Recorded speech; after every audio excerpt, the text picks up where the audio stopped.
Y'all, it's Kim. So this is gonna be video 22 of the Senate torture report. Let me get the actual name of this thing.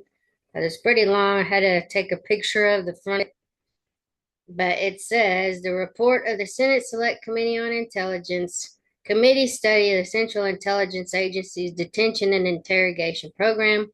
And remember, after 9/11, many suspected terrorists were detained for extended periods and tortured, according to this report. A lot of stuff is in here. So, anyway, so it says discussions with the National Security Council principals also resulted in a March 2006 CIA proposal for an interrogation program involving only 7 of the CIA's enhanced interrogation techniques: sleep deprivation, nudity, dietary manipulation, facial grasp, facial slap, abdominal slap, and the attention grab. This proposal was not acted upon at the time. The proposal for sleep deprivation of up to 180 hours, however, raised concerns among the National Security Council principals. In April of 2006, the CIA briefed the president on the current status of the CIA's detention and interrogation program. According to an internal CIA review, this was the first time the CIA had briefed the president on the CIA's enhanced interrogation techniques. As previously noted, the president expressed concern at the April 2006 briefing about the image of a detainee chained to the ceiling, clothed in a diaper, and forced to go to the bathroom on himself. On June 29, 2006, the Supreme Court issued its decision in the case of Hamdan versus Rumsfeld, concluding that the military commission convened to try Salim Hamdan, a detainee at Guantanamo Bay, was inconsistent with statutory requirements and Common Article 3 of the Geneva Conventions. The implication of the decision was that treating a detainee in a manner inconsistent with requirements of Common Article 3 will constitute a violation of federal criminal law. CIA attorneys analyzed the Hamdan decision, noting that it could have a significant impact on current CIA interrogation practices. Their memorandum also referenced that Acting Assistant Attorney General Stephen Bradbury had the preliminary view that the opinion calls into real question whether CIA could continue its CT interrogation program involving enhanced interrogation techniques, as the CIA's enhanced interrogation techniques could be construed as inconsistent with the provisions of Common Article 3 prohibiting outrages among personal dignity and violence to life and person.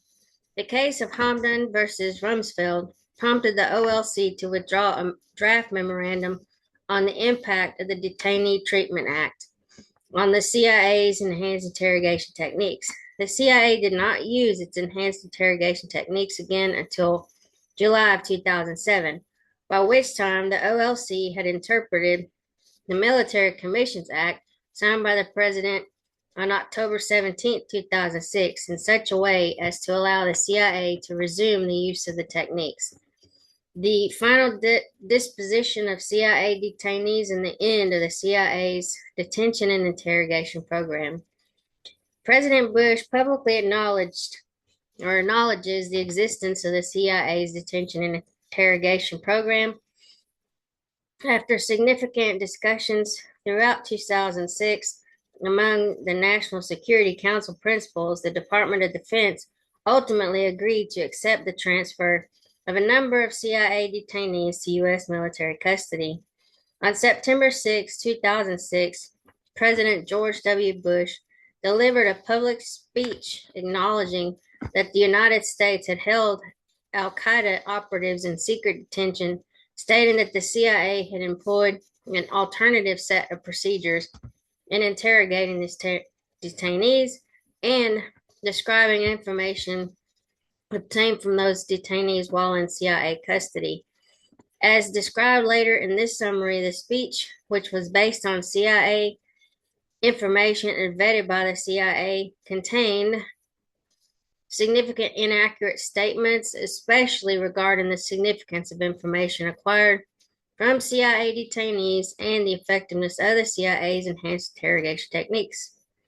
In the speech, the president announced the transfer of 14 detainees to Department of Defense custody at Guantanamo Bay and the submission to Congress of proposed legislation on military commissions.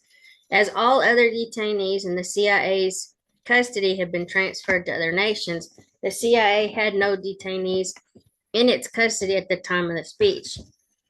The International Committee of the Red Cross, or the ICRC, gains access to CIA detainees after they're transferred to U.S. military custody in September 2006.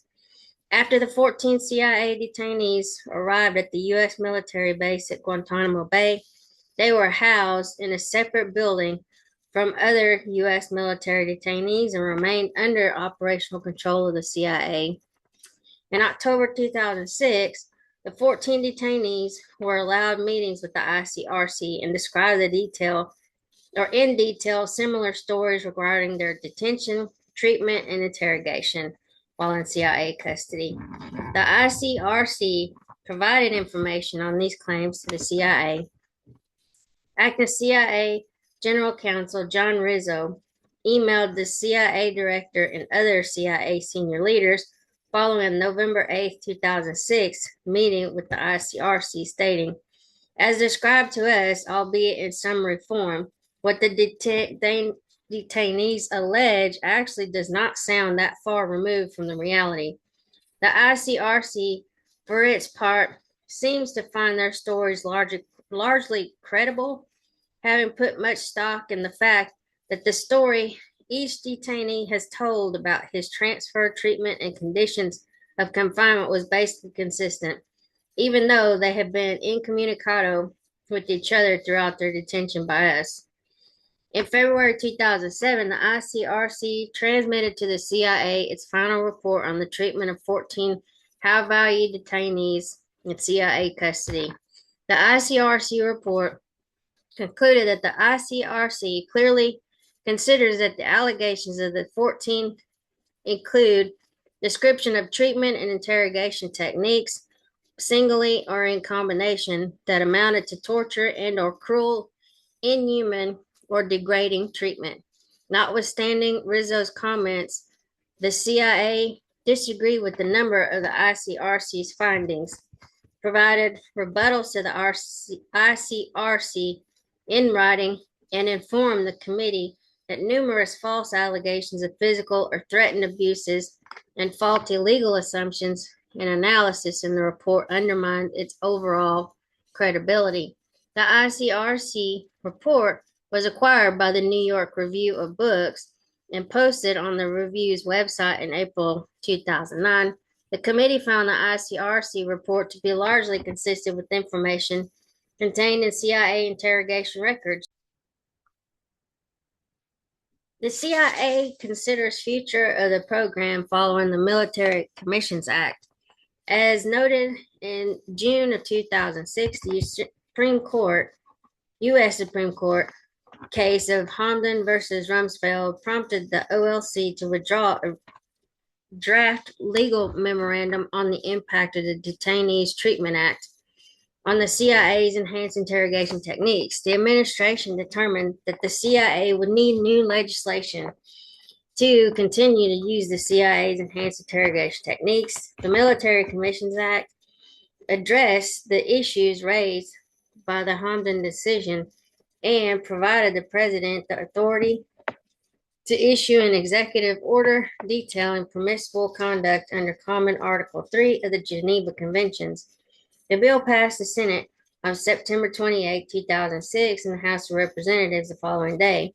In November of 2006, when Abd Hadi al-Iraqi was rendered to CIA custody, the draft executive order and an updated OLC memorandum had not yet been prepared, although Abd al-Hadi al-Iraqi was consistently assessed as being cooperative.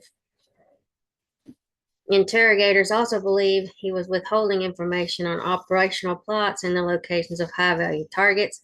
The CIA believed this, or his redacted in February 2007, supported this conclusion, prompting discussions at CIA headquarters about the possible use of the CIA's enhanced interrogation techniques against him. By the end of the month, however, the CIA had determined there was insufficient intelligence that Abs al-Hadi al-Iraqi possesses actionable information to justify the use of the CIA's enhanced interrogation techniques. In October 2006, a panel of CIA interrogators recommended that 4 CIA enhanced interrogation techniques, the abdominal slap, the cramped confinement, nudity, and the waterboard, be eliminated, but that the remainder of the interrogation techniques be retained. Under this proposal, the CIA would have been authorized to subject detainees to dietary manipulation, sleep deprivation, the facial slap, the facial grasp, the attention grab, walling, stress position, and water dousing. There are few CIA records describing the panel's deliberations or the CIA's response to its recommendations. The panel proposed dropping 2 of the CIA's enhanced interrogation techniques, nudity and the abdominal slap, that the CIA director had proposed retaining in March of 2006, while recommending that the CIA retain 3 other techniques, the walling, stress positions, and water dousing, that had not otherwise been requested for retention. The CIA develops modified enhanced interrogation program after passage of the Military Commissions Act. In the spring of 2007, the OLC completed a draft of a legal opinion concluding that the use of the CIA's 7 proposed enhanced interrogation techniques, sleep deprivation, nudity, dietary manipulation, facial grasp, facial slap, abdominal slap, and the attention grab, would be consistent with the requirements of Common Article 3 of the Geneva Conventions and the Military Commissions Act. This draft generated significant disagreement between the State Department's legal advisor, John Bellinger, and the acting Assistant Attorney General Stephen Bradbury, resulting in Secretary of State Rice refusing to concur with the proposed executive action or order.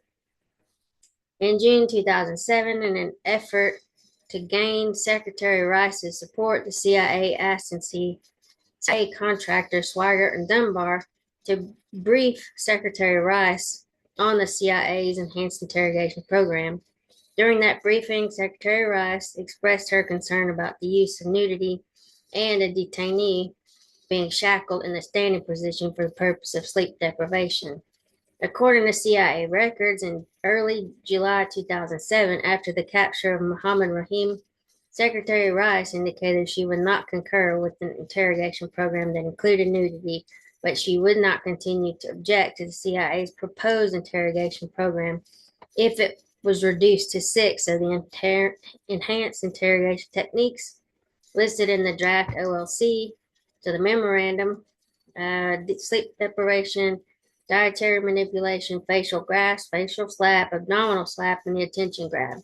Mohammed Rahim, the CIA's last detainee, is subjected to extensive use of the CIA's enhanced interrogation techniques, provides no intelligence.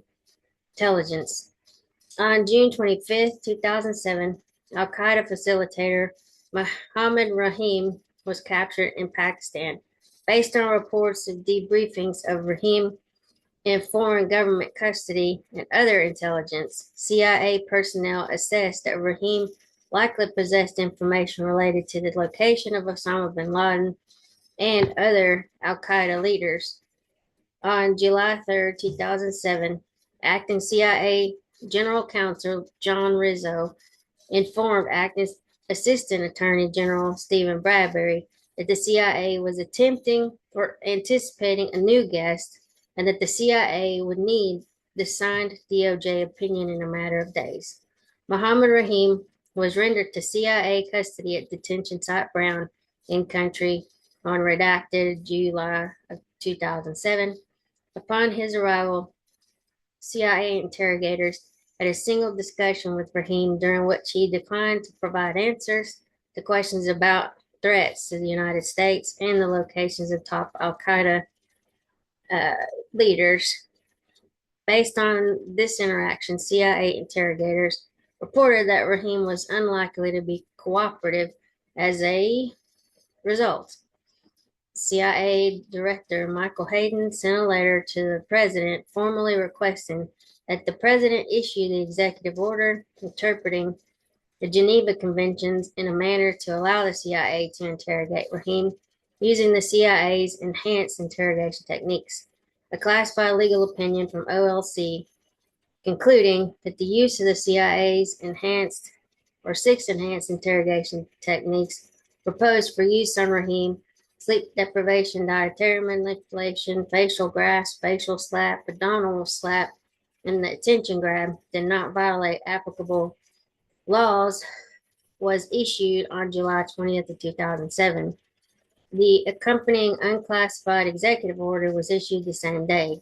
Although Rahim had been described by the CIA as one of a handful of Al Qaeda facilitators working directly for bin Laden and Zawahiri, uh, Rahim remained in a CIA cell without being questioned for a week, while interrogators waited for approval to use the CIA's enhanced interrogation techniques against him. CIA interrogators initially expressed optimism about their ability to acquire information from Rahim using the CIA's enhanced interrogation techniques. A cable sent from the CIA detention site stated senior interrogators on site with experience in almost every HVD or high value detainee interrogation conducted by CIA believe the employment of interrogation with measures would likely provide the impetus to shock Rahim from his current resistance posture and provide an opportunity to influence his behavior to begin truthful participation.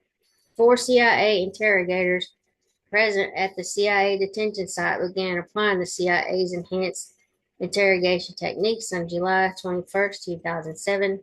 According to CIA records, the interrogators employed interrogation measures of facial slap, abdominal slap, and facial hold, and explained to him that his assumptions of how he would be treated were wrong. The interrogators emphasized to Rahim that his situation was the result of his deception. He would stay in this position until interrogators chose to remove him from it, and he could always correct a previous misstatement. According to the cable describing the interrogation, Rahim then threatened to fabricate information. Rahim reiterated several times during the session that it would make up information if interrogators pressured him, and that he was at the complete mercy of the interrogators and they could even kill him if they wanted. Interrogators emphasized to Rahim that they would not allow him to die because then he would not give them information, but that he would eventually tell interrogators the truth. During the interrogation of Rahim using the CIA's enhanced interrogation techniques, Rahim was subjected to 8 extensive sleep deprivation sessions, as well as the attention grasp, facial holds, abdominal slaps, and the facial slap. During sleep deprivation sessions, Rahim was usually shackled in a standing position, wearing a diaper and a pair of shorts. Rahim's diet was almost entirely limited to water and liquid and sugar meals. CIA interrogators would provide Rahim with a cloth to further cover himself as an incentive to cooperate. For example, a July 27, 2000 cable from the CIA detention site states that when Rahim showed a willingness to engage in questioning about historical information, he was provided a large towel to cover his torso as a subtle reward. CIA interrogators asked Rahim a variety of questions during these interrogations, seeking information about the current location of senior Al Qaeda leaders, which he did not provide. On September 8, 2007, CIA Director Hayden approved an extension of Mohammed Rahim's CIA detention, the Director of National Clandestine Service, Jose Rodriguez, disagreed with the approved extension, writing, I did not sign because I did not concur with extending Rahim's detention for another 60 days. I do not believe the tools in our toolbox will allow us to overcome Rahim's resistance techniques and JAR. Shortly after the September 2007 extension, CIA personnel were directed to stop the use of the CIA's enhanced interrogation techniques on Rahim. Rahim was then left in his cell with minimal contact with CIA personnel for approximately 6 weeks. On September 10, 2007, Rahim's interrogators reported to CIA headquarters that Rahim had demonstrated that the physical corrective measures available to HVDIs have become predictable and bearable. The use of the CIA's enhanced interrogation techniques on Rahim resumed on November 2nd, 2007, with the sleep deprivation session that lasted until November 8th, 2007, for a total of 138.5 hours. This sleep deprivation session, the longest to which Rahim had been subjected, was his 8th and final session. Rahim was also subjected to dietary manipulation during this period. According to CIA records, intermittent questioning of Rahim continued until December 9, 2007, when all questioning of Rahim ceased for nearly 3 weeks.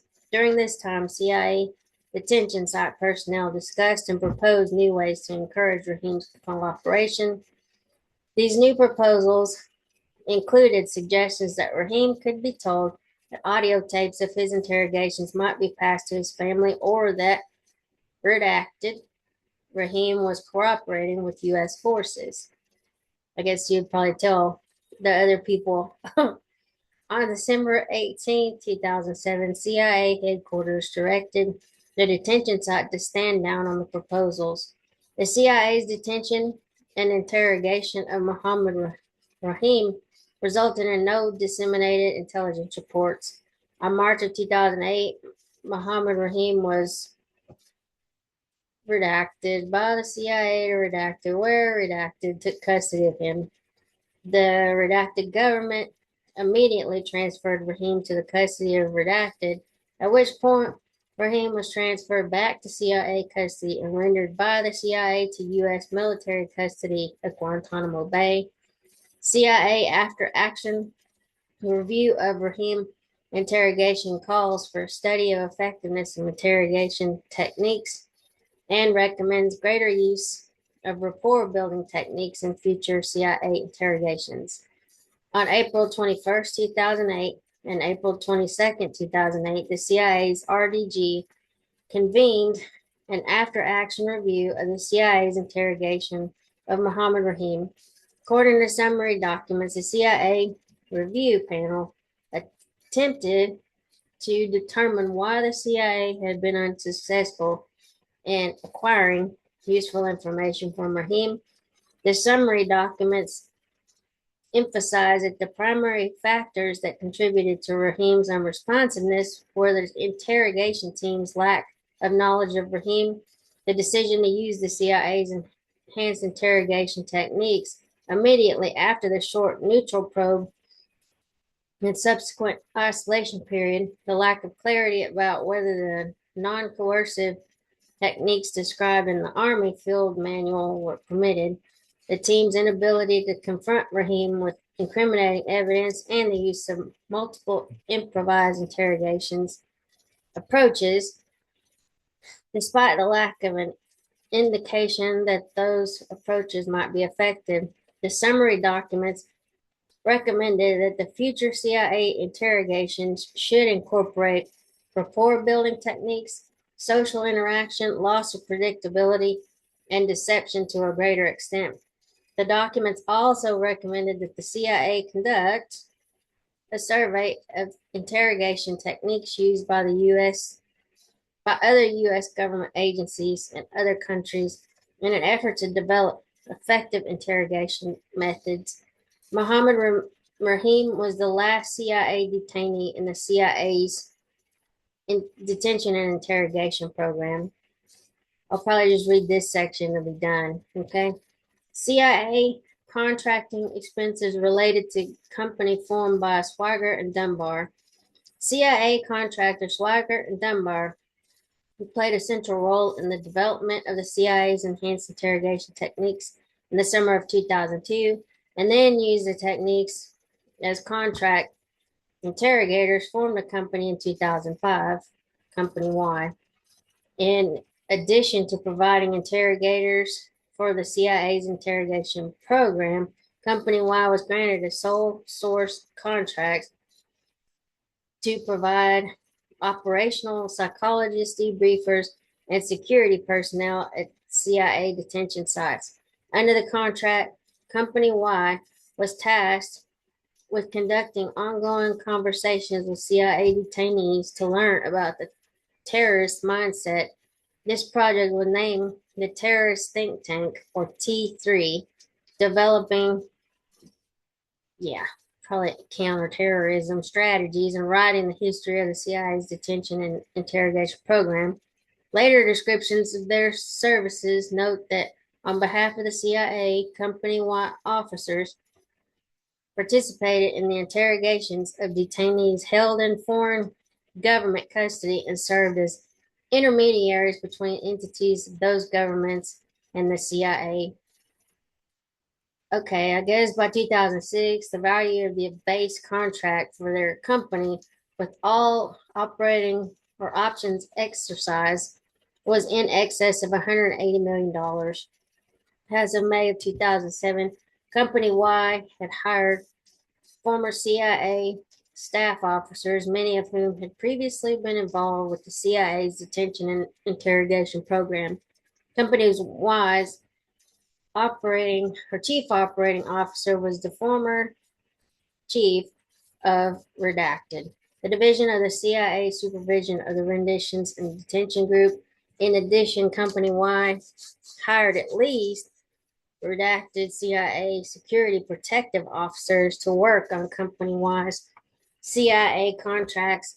In March 2006, a list of projected staff and contractors within CIA's renditions and detention group included redacted separate positions, and those 73% were for contractors, the majority of whom were contractors from Company Y.